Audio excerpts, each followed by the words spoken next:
Hey guys, welcome back, it's Ripe again. In today's video, my entitled parents are complete Karens. They abandoned me once I turned 18 and now they suddenly want to visit me. They are upset that my house is nicer than theirs and claim that they deserve it more than me and I must give it to them. They end up breaking into my property and I honestly don't know what to do. Here is what happened. Really quick, I just want to give a little bit of a backstory regarding my parents. Even from a young age, I knew that they were not the best people and they were very entitled. The term Karen did not come around until later, but now that it exists, that's the best way to label them. By the time I was 16, I was having serious issues with them, thinking that I owed them the world because they gave me life. I'm not saying that teens should not have responsibilities, but the things they were asking seemed very wrong to me. They wanted me to get a job, which was fine, but then claimed that they were entitled to all the money I made since I was a minor.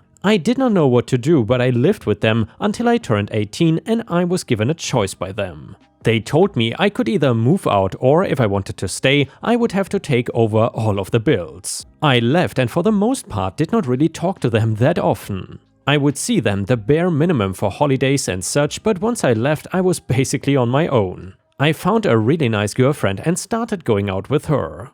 Her parents were the exact opposite, and while it has nothing to do with the story, I just have to say they really are the best and for the first time made me feel like I had a family. Years went by and we decided to move in together and get a house. I had worked hard and gotten several promotions over the years and saved money while I lived in a cheap apartment. We were able to afford a really nice house and jumped on it. I felt like everything was going great and then I hear from my parents. They had heard that I got a new house and seemed suddenly interested to talk to me again. I was friends online with one of my cousins, so I am guessing that is how they found things out. I was not too keen on them coming over, but years of gaslighting and being told you owe your parents warn you out, so I let them come over. I expected something positive, even just one thing like they were proud of what I became, but of course that did not happen. And they seemed much more interested in the house than their own son or meeting his girlfriend. It was not until a little bit later that they dropped a bomb on me, starting of course with Karen herself, aka my mother.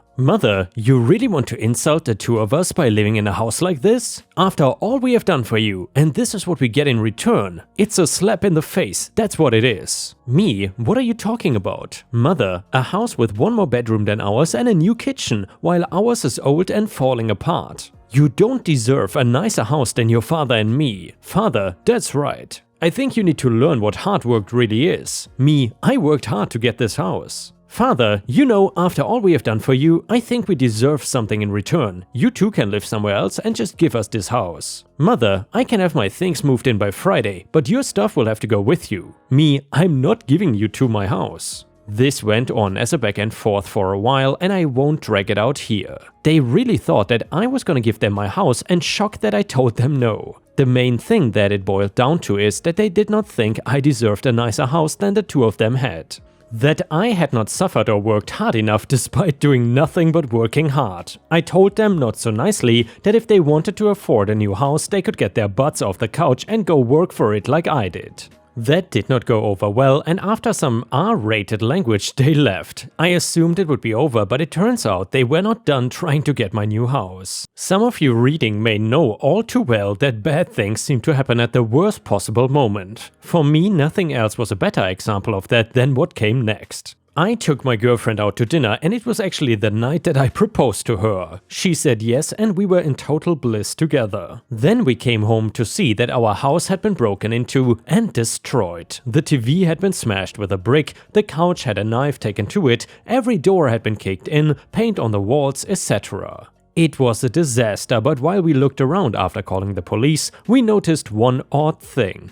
Usually when people break into a home, they want to steal things, not just make a mess. Nothing of ours was stolen though. The police questioned if we had cameras, but since we never knew to install them, they did not think much of anything could be done. They left and fast forward a few days later, I found out that my neighbor across the street had cameras and one of them was able to catch some of what happened. I saw a familiar car pull up to my house and a familiar face get out of it. Spoiler alert, it was my father. He was the one that had broken in and destroyed my house. Now that I had proof, I contacted the police officers and told them that I had evidence of who broke into the house. The video with my claim was enough evidence to pay my dad a visit and take a look at his car and face to see if they matched. They of course did, and they were set to arrest him for trespassing and vandalism. He did not want to go to deal and kept saying things like, "I told him to do it," which did not make sense. When I finally showed up, he got mad and told me that I had to stop the arrest because he was my father. I told him that if he was a real father, he would not have destroyed my house. If he was a real father, he would have acted like it once in my entire life. I'll admit, starting a fight in front of the cops is not the smartest idea, but I was mad. He then went off about how I did not deserve that house, and now things are the way they are supposed to be. With his property and house being nicer while mine now looking horrible, I love when dumb people accidentally admit to what they did in front of the police. They took him to get processed, and fast forward again to when we were all trying to figure out what to do. I agreed that if he replaced the things he destroyed and cleaned the mess he made, I would drop the charges. Otherwise, I was pressing full charges for trespassing and vandalism. He agreed to my terms, but I also wanted a restraining order against him and my mother so they could not come near me again. Because of this, an officer had to basically watch and see that he replaced the stuff he broke and cleaned up the mess he made. After that, I agreed to drop the charges and let him go back home. If you were to ask me if I had parents, I would tell you that I have a mother and father-in-law, and that's my family. After years and a ton of therapy, I was finally able to see what they had done to me and how wrong it was. I'm just glad that I'm away from them now and get to enjoy my wonderful home while they are in their crappy one. And yeah, Ripe Stars, I would like to hear from you. Have your parents ever been this entitled? And if they were, what would you do? I guess you cannot really pick your parents, so I am really happy that my parents are not at all like that, but I simply cannot imagine how to deal with a situation like this. That must be absolutely soul-crushing. Anyway, the next one is titled, Never Block My Property. Years ago, I lived in an old house that was just the inside wrong side of the tracks, if you know what I mean. But it was affordable, we had a number of fruit trees, and for the most part, being right on the edge of our neighbors, were quiet, looked out for each other, etc. The house itself was on a corner lot with a detached garage on the side. The garage looked like crap, the driveway was sunken in, about a foot below the level of the grass and curb, but it was still obviously a driveway, as you know. We parked our car there. Two groups of people would regularly block the driveway, even our car was parked there. The people going to the Catholic church across the street, I wish this was a story about getting back at them, but really, they were just hell on earth to be neighbors towards. And of course, don't forget the guests of the drug dealer next door on the side of the driveway was on. A younger guy, maybe mid-20s, living with his grandma, growing weed in the backyard. Honestly, I don't care. Leave me alone and I will leave you alone. At least his guests would leave quickly or just move if I went outside to the car, unlike the church dill holds. But one night I get home and there's a party going on and my driveway is blocked. I honk a few times but no one comes. My yard is crap anyway, so I say F it, I want to get inside and go to bed, so I drive over the curb across the grass and then 3-point park in my driveway. Drug dealer guy comes over cussing at me, claiming I almost hit the truck. I was not even close. I point to the dashcam and he calls me a few names and then leaves. The truck gets moved quickly. The next day I buy a burner phone. Many of his guests are from local businesses with the business name and number on the truck. Plumbers, landscapers, things like that. Vehicles that don't look out of place sitting parked randomly in the neighborhood. Every time I saw one of them parked nearby, I could see pretty well from one of the backyard windows, but would be hard for them to see from the street, blocking my driveway or not. I called the number. I would claim to be a member of the church monitoring their cameras and just making sure they are working on a house nearby because I would not want them to get caught up in the drug sting. About half the time I would be speaking to someone directly in the vehicle and they would quickly drive away even if drug dealer guy was walking out. Sometimes I'd get a receptionist who would be confused as to why their truck was there, but I would still move quickly. After about a month of this and maybe 20 calls, none of the neighbor's guests parked in front of my driveway again. He met them around the opposite corner, away from the church's cameras. For those thinking that I should have called the police, we literally had a sheriff's substation around the other corner, 600 feet walk away. They did not care, and pretty sure the neighbor sold to the cops too. They were just smart enough to not be obvious about it.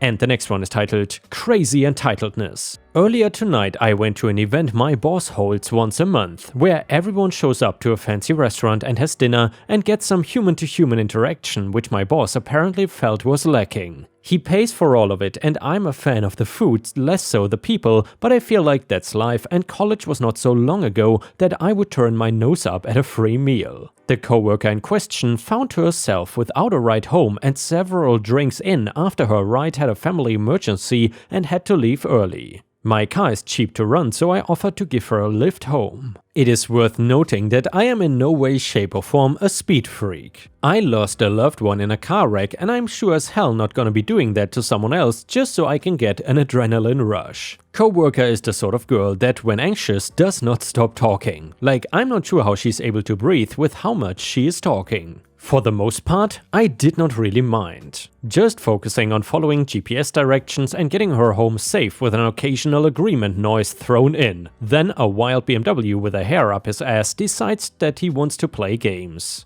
I'm not aware of anything I did other than drive a fancy electric car that could have drawn his ire, but on a highway that did have a small amount of traffic, this idiot started to orbit my car. He would come up on the left, cut in front of me way too close, brake check, then drop back on the right and pull up so close he would smell the exhaust if my car had any. I had no idea what this dude's issue was, and I had absolutely no idea if he was on drugs or something, or could come close to cashing the checks his balls were writing around my car. I also had no desire to get into a car accident. The entire time I am realizing how dangerous this situation could be, coworker is just chattering away. I kept trying to get a word in edgewise and couldn't, and eventually I got sick of waiting and just cut her off in the voice reserved for when crap has hit the fan. Courtney, fake name, buckle up and please be quiet. I need to concentrate for a minute. She then buckled up but did not shut up. Huh? What's going on? What do you mean you need to concentrate?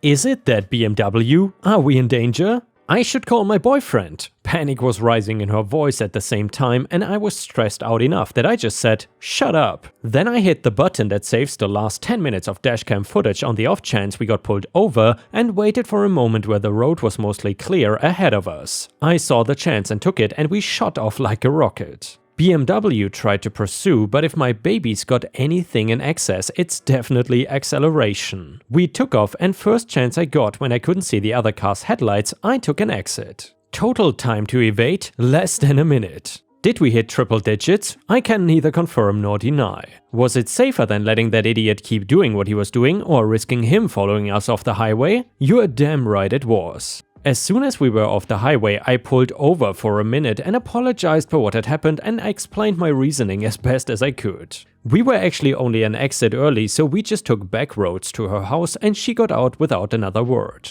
I felt kind of guilty because she was crying the entire time after we got off the highway, and that was a little bit scary. The drive from her place to mine was uneventful until I rolled down my dead-end street and saw a police car waiting for me. I had the delightful experience of a field sobriety test in my own driveway, which I passed. I gave the officer a Cliff Notes version of events with footage to back it up. The officer was not surprised by what the dashcam showed and said I should not make it a habit and to have a nice night. Update: I just woke up to an email from the office manager. It says, "Good news everyone, boss will now be reimbursing people for trips home from our get-togethers if you provide a receipt." And also a text message from her to me that says, "Why is it always you?" I feel personally attacked. Update: that "why is it always you" comment was meant mostly in jest. Everyone who works with me knows that I'm not one to rock the boat, but I keep winding up dipped in crap anyway. For example, when we still had an office, I was joking with one girl I had just got done helping, and I called her a butthead.